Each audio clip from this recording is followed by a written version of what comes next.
Então, voltando a falar aqui novamente, né, sobre todas as informações que eu obtive das escrituras, elas estão é, saindo de mim, né?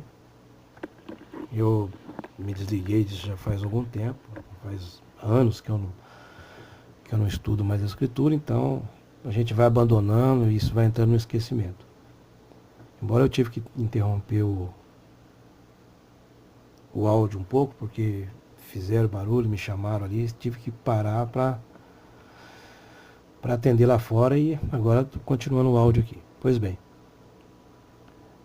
então como ao passar dos anos, para você ter uma ideia, eu às vezes, quando eu vinha da faculdade, eu chegava em casa e ainda estudava, né? E eu morava a uma distância muito longe da faculdade. Ah, da minha casa, da onde eu morava até a faculdade, a pé leva em torno de 2 horas e meia de caminhada. De ônibus, em torno de 40 minutos, dependendo do trânsito. De carro dá um tempo menor. Mas na época que eu estudava, eu cheguei a ir para a faculdade debaixo de chuva, a pé, voltava, chegava em casa de madrugada e final de semana eu me debruçava em cima dos livros, enciclopédias, para obter conhecimento. Então as pessoas às vezes querem discutir comigo, mas de onde você tira esses conhecimentos? Tanto conhecimento assim? Os conhecimentos que eu tenho estão todos nos livros. Estão todos em livros, dicionários, enciclopédia de cunho religioso, né? Bem entendido. Dentro do contexto religioso, esse assunto sobre Bíblia, que era aonde foi o princípio da onde eu comecei a tirar informações, da onde eu comecei a aprender mais sobre a espiritualidade. Então, para você se tornar um bom exegeta, né? Para você se tornar um bom exegeta, você tem que ler muito. Eu ia para as bibliotecas, ou a biblioteca da própria faculdade, ou às vezes eu ia na biblioteca municipal, ou às vezes tinha que locar vídeo para assistir, o vídeo daquelas de fita. Então eu tinha que locar o vídeo, assistir na casa de amigos, porque na época eu nem televisão eu tinha, porque o negócio era complicado, né? As coisas sempre tudo foi muito caro no Brasil, e naquela época era mais difícil. Hoje melhorou um pouco mais, mas ainda assim para muitas pessoas é difícil obter as coisas. Hoje para uma pessoa que querer, se tiver o interesse de montar uma biblioteca, ela não consegue, porque os livros são caros. E aí as pessoas que aprendeu sobre despertar, com um relato de 2 minutos, um áudio de 2 minutos, e acho que já aprendeu sobre o despertar da consciência. Eu dou risada, porque brincadeira, né? Outros vão lá, fazem um curso, né? Pega um espiritualista aí, um picareta. Vou fazer curso de espiritualidade. Vai lá, 6 meses de cursinho, paga lá 300, 500, tem nego que cobra até 5.000 reais ou mais do que isso. E acha que já aprendeu sobre espiritualidade. O negócio é complicado, o negócio é 6 meses, você não está aprendendo nada. 6 meses de estudo, você não pegou nem a introdução do que significa a espiritualidade, né? Em si. Principalmente dependendo da religião. Então você tem que ler, além de ler muito, estudei sobre a história da religião, né? A história da religião partindo aí do próprio cristianismo, a história da religião de Israel, como é que se deu a formação da história da religião de Israel. Tem um livro muito bom que fala sobre isso. E a história do cristianismo, como que se deu esse vínculo, esse crescimento todo, a expansão do cristianismo no mundo. Estudei sobre todas essas coisas, né? O cristianismo, quando começa em Jerusalém, no caso, né?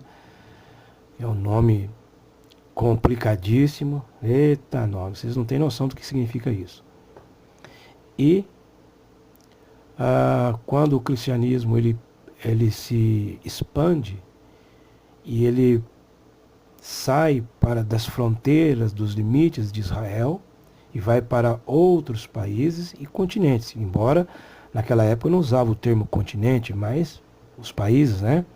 Ou as regiões que estão fora dos limites territoriais de Israel.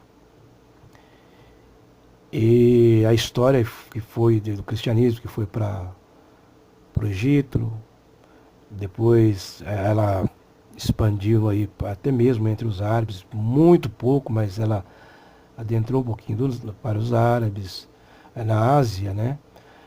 Depois Índia,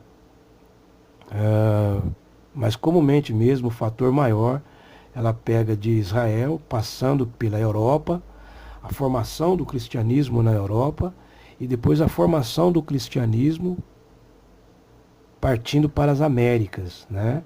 Sobretudo o Brasil. Quando ela chegou no Brasil, a história da religião aqui no Brasil, como ela se deu. Então o negócio é complicado, o negócio é extenso. Não é da noite para o dia que você aprende isso, leva anos. Então você tem que, para se tornar um bom exegeta, você tem que conhecer essas coisas. Estudar sobre geografia. Tem pessoas que não têm noção nem da cidade, nem da situação geográfica da própria cidade, né? Mas ter uma noção da geografia, né? Da onde está sendo estudado, analisado. Por exemplo, para quem estuda o hinduísmo, você vai ter que estudar a história da Índia, estudar, né, a relação, a formação da religião que aconteceu na Índia, a expansão dela depois fora do seu território, estudar um pouco sobre as línguas antigas, enfim, por aí vai. Então dá para estudar tudo que você quiser. Na exegese você estuda tudo, todas as religiões, sem exceção, né? Como a gente estava estudando sobre Bíblia, sobre a religião do cristianismo, então você tem que ter uma informação profunda sobre esse contexto. Então é necessário que você tenha, principalmente nos dias de hoje, várias Bíblias de vários editoras diferentes, tradutores diferentes, para que se possa fazer comparações e você obter um melhor resultado. Estudar também livros canônicos, né? Os livros deuterocanônicos, livros apócrifos, que são muitos. Então tudo isso vai montando uma biblioteca na nossa mente de como todas as coisas se deram. O problema está na questão superior, que é o que nós vamos falar mais adiante. Também estudar também sobre os mitos, sobre mitologia. E isso é muito complexo, porque tem gente, eu vou falar para o seu negócio. É uma tristeza. Tem gente que está aí fazendo da mitologia a sua religião. O mito mais falado nos dias de hoje é a mitologia lá que está relacionada com a antiga Babilônia, né? Mesopotâmia. Outra mitologia muito falada é a do Egito, a mitologia da Grécia. Depois tem a mitologia dos sírios, fenícios, a mitologia dos cananeus, também partindo aí dentro da Europa, né? A mitologia romana, e por aí vai. Só que fazer da mitologia uma religião é burrice. É burrice.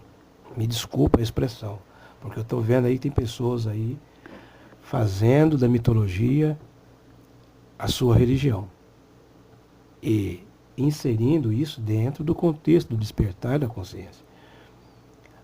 Despertar da consciência, já vou adiantando logo, eu ia deixar para falar mais adiante. Despertar da consciência, pessoal, não é religião. Despertar da consciência não é religião. Despertar da consciência não é